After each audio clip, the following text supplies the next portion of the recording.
Welcome back, everyone, to another episode. I'm back here with Alex. Thank you for being here with me. And we wanted to talk a little bit about how our unique path, well, it's unique and very different from everybody else's path, right?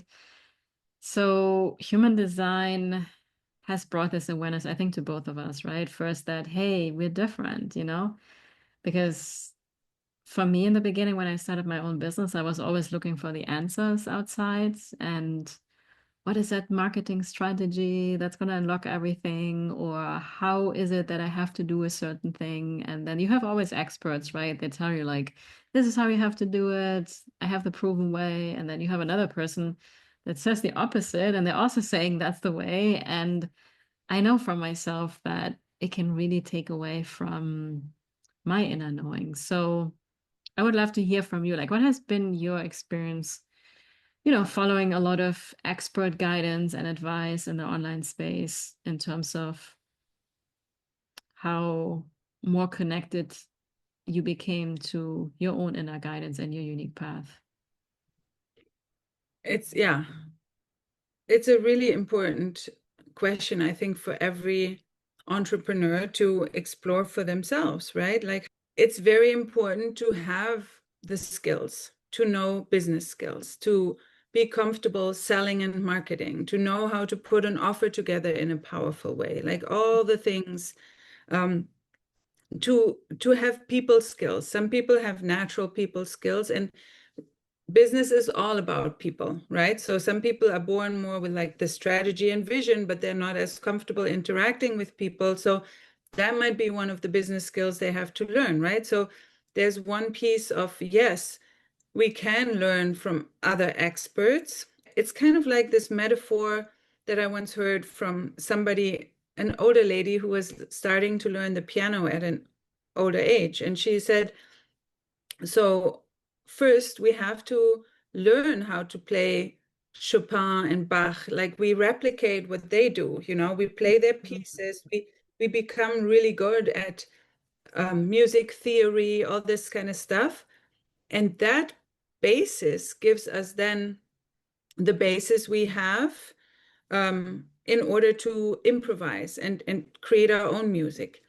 That being said, I also know people, like a father at my daughter's school a few years ago. He's never had a music lesson in his life. He builds guitars.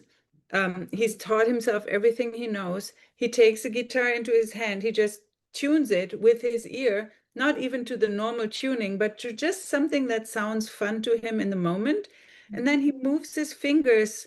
He has never used that tuning before, and he just naturally knows how to make the most beautiful sounding music that way, right? And so that all just to say that yes, there is something that has helped me tremendously over the last 7 years to learn so many skills from so many different experts. And when I look back, the most effortless and fun and successful launch of a program that I ever had, and that I don't know, of course, skill came into it as well, right? But I was pregnant with my third child, 5 months or so. I was in France with my other two children because I wanted to take them on a trip to Europe before the baby came and visit family, not in France, but nearby Germany, but also show them France. And I was just writing one email a day. There was no big like launch stress or anything. I was just writing one email a day, and I was in an expansive, new, exciting environment for me. I was in a relaxed atmosphere. I was on vacation. We were doing fun things every day. And then once a day, I just said to my kids, okay, just give me 45 minutes. I just need to send one email. It was one of the highest and launches for a program that I've ever done. And it was one where I didn't need any help from a messaging mentor or anything. I just wrote from my heart. I wrote from how I wanted to communicate. And Mhm. stupid as we humans are, why don't I do this all the time? But I guess, Yeah. I yeah. love I love this so much because it gave me now a bunch of things to respond to. So first that there's a place for everything. And I think we humans, we always look for the answer, and there's no one answer to everything. It's really what works for us. And, sometimes, yeah, we have to learn something first. Like you mentioned the piano playing as an example. And then there are other people that were just born with a gift and talent, and they never need to have a lesson, and they become these magical piano players, right? And it's okay, right, that we seek expert guidance. That had also been a huge part on my journey. Like I got certified in human design. I mean, I could have chosen not to do it. And I always said that I felt like I just remembered these things. It was already there. But the teachings from other people that really helped me to build up also a level of confidence. And then at some point, I had the courage to fully do it my way, with human design. I think there's nobody that teaches human design the way that I do, and it's not supposed to be. It's very different. And just like you launched your program when you were back on vacation, pregnant with your kids, I also could sense there was just this expansive energy behind, right? Where you could just fully relax into just being yourself, having a good time. And I think no matter what strategy you would have followed, it wasn't really the result from that, but it really was your energy, right? That was behind it.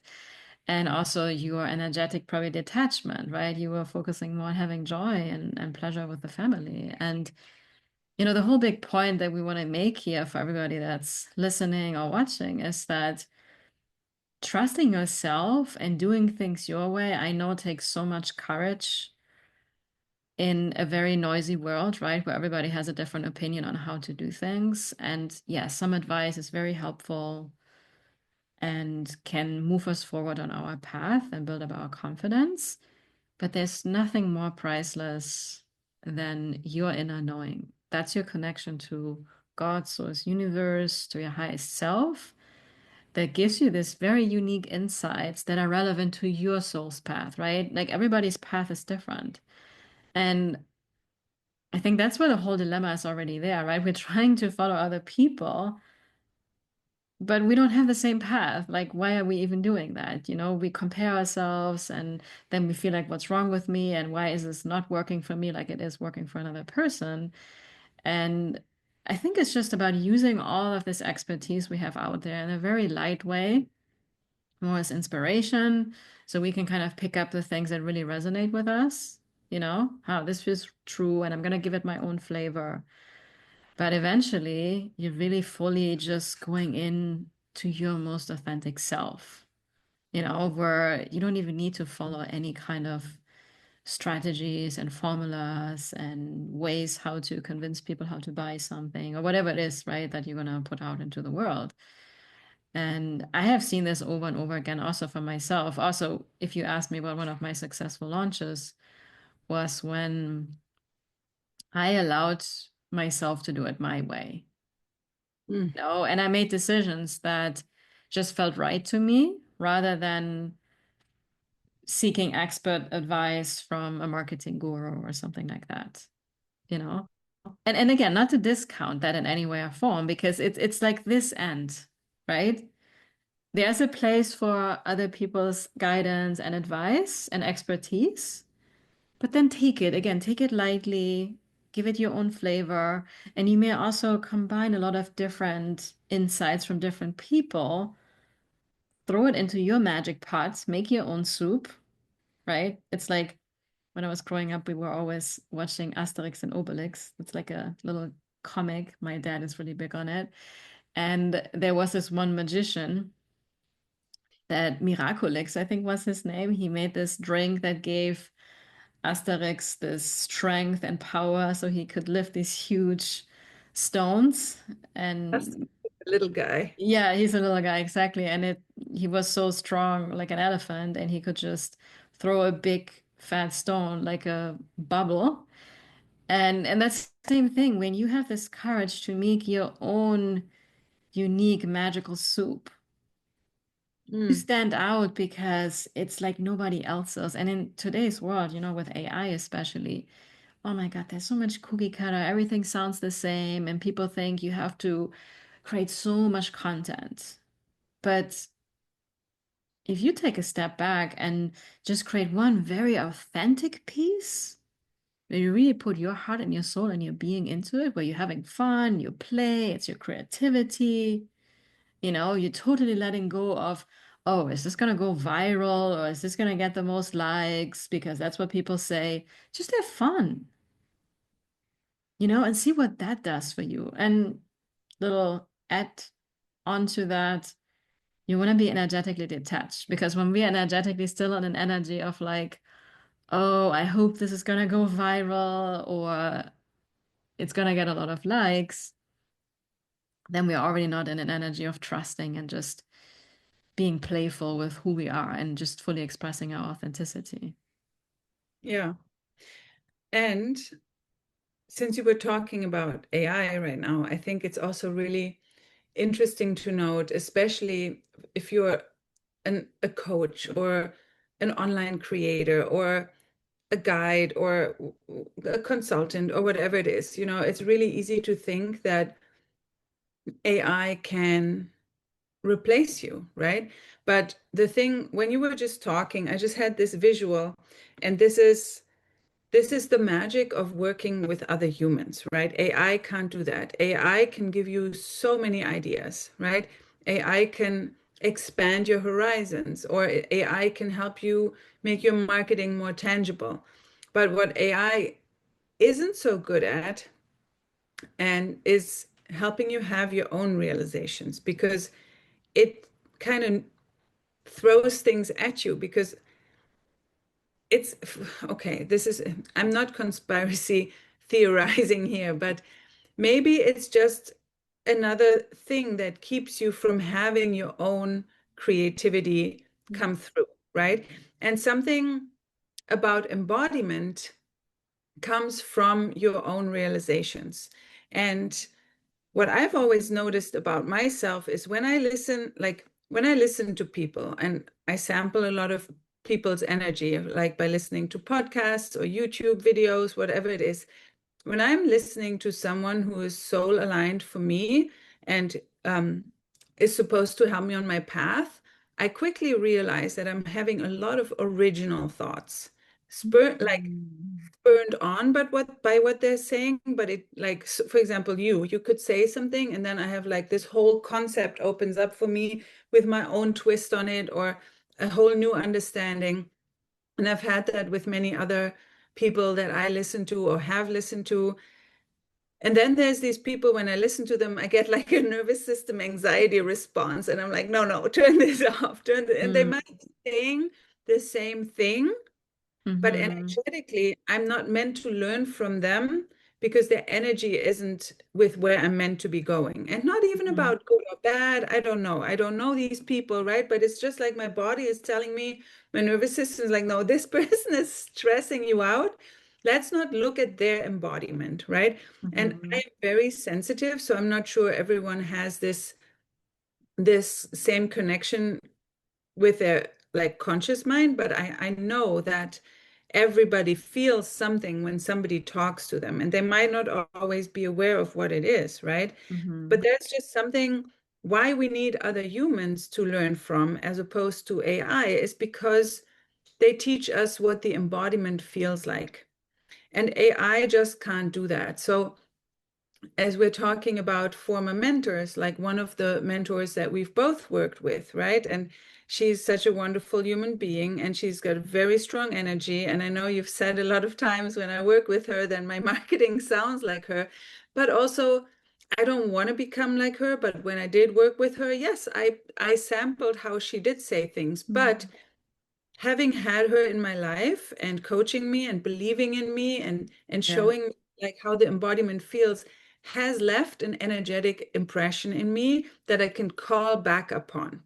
Mm-hmm. So and that's a big difference that AI just can't do. It Mm-hmm. can't. It can help us a little bit with embodiment, but we humans, that's nothing that anyone can ever replace. Mm-hmm.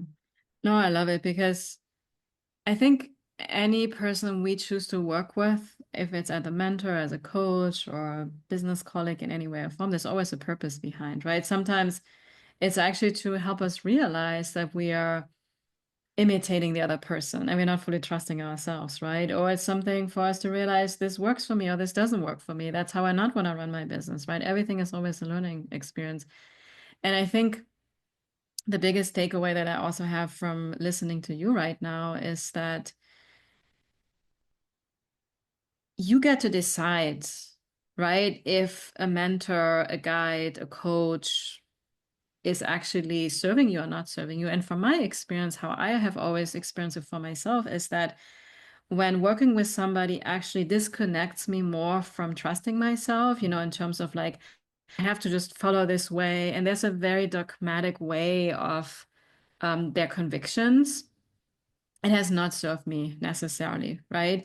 Because I am such an intuitive person. I need to trust myself. I need to do it my own way. But on the other hand, when I have mentors where they're actually helping me to bring out my own unique essence more, to trust myself more, right? Yes, they're presenting new ideas, they're presenting new concepts, but there's overall this message like, hey, no matter what I say, if it doesn't resonate with you, if it doesn't feel right, please do what feels right to you, you know? And I think that's when mentoring, coaching, and business strategy and all of it can actually be incredibly helpful. It's always this like, okay, is this feeling constricting to me and disconnecting me from my own inner knowing, or does this actually enrich my perspective, give me some new ideas that I can now respond to and then put my own foot in it, actually enhancing the connection to my inner knowing. So that's how I have learned over the years how to choose with what mentors to work with, because I have to say it's very important for me still to work with mentors because I can so easily get lost in my own ideas, and it's often very limited because I feel other people can really expand our horizon and show us what's possible, that in my little Annalena world I couldn't perceive first. Yes. And also, exactly expanding on what you're just saying there is when you're working with someone, whether that's even, or if you have friends or a partner, who who is living very much in their own soul's expression, right? Mm, And embodying the soul's expression versus like pushing and forcing from the ego, following the shoulds, just to clarify what it means to me, right? But where the guidance is actually coming from a place where we say, like I like to say, we work for the big boss, right? The mm, big boss is telling me something. So if I have a mentor or coach or a friend like you or anyone in my life who helps me trust that more, mhm, then we're actually bringing more goodness into the world because one soul's expression and the embodiment of somebody's soul's expression is what I think they call in many religions or spiritual, like little calendars, like, oh, your candle can turn on like 1,000 other candles, right? exactly. Mhm, That's then what happens, as opposed to listening to someone where you're feeling like maybe your nervous system is saying, oh, that's maybe a good idea. And something inside is like, oh, I should work with them because if I want more money or something, I need to follow. But it makes you feel all like, then it's not turning the candles on, it's it's more like you're actually running more toward deterioration of goodness and light. mhm, And just one other thing that, because you've said it so many times, the trusting yourself piece, right? Every week when I go to therapy, and I, I report so many things every week to my therapist. And then when she does like a reflection back to me for all the things where I'm making progress and where I'm doing good and where I'm feeling successful. So mhm. she's always reflecting back to me. So you really trusted yourself. It's like, oh yeah, okay. So every week I get that reflection from her too. It's like, oh, see, when you're trusting yourself, then good results, Yeah. but it's not always so clear of what does it actually mean to trust ourselves. No, and this is another thing I find from mentorship is so powerful that the other person shows how amazing we are because we don't see it ourselves. I catch myself all the freaking time. And once I have a conversation, it's like, oh, I'm pretty amazing. Like, I really needed to hear this. So I love this. So with that, we just wanted to come on here and give us a short and sweet episode to inspire you too, right? To trust your own inner guidance and seek out mentors that are actually supporting that part of you, where you're trusting yourself more fully, right? Where there is space and room to do things your way in your own authentic way, right? Rather than allowing yourself to be forced into a path. And because that's a decision you make. I mean, nobody's making you do anything, right? But you have the power to choose and to discern where you want to receive guidance from, right? And also ask the question like, I wonder what type of mentorship and coaching is actually really aligned for me so that I can trust myself more and really step more empowered into my own unique path. So ask this wonder questions. By the way, wonder questions are very powerful. Also part of the shift method that Alex and I are working on ourselves and with the people in the wealth frequency, and it's going really, really amazing, really, really well. So with that, thank you all for being here. Thank you, Alex, again. And I'm sure we're gonna do a bunch more of those. So ciao everyone, see you on the next one.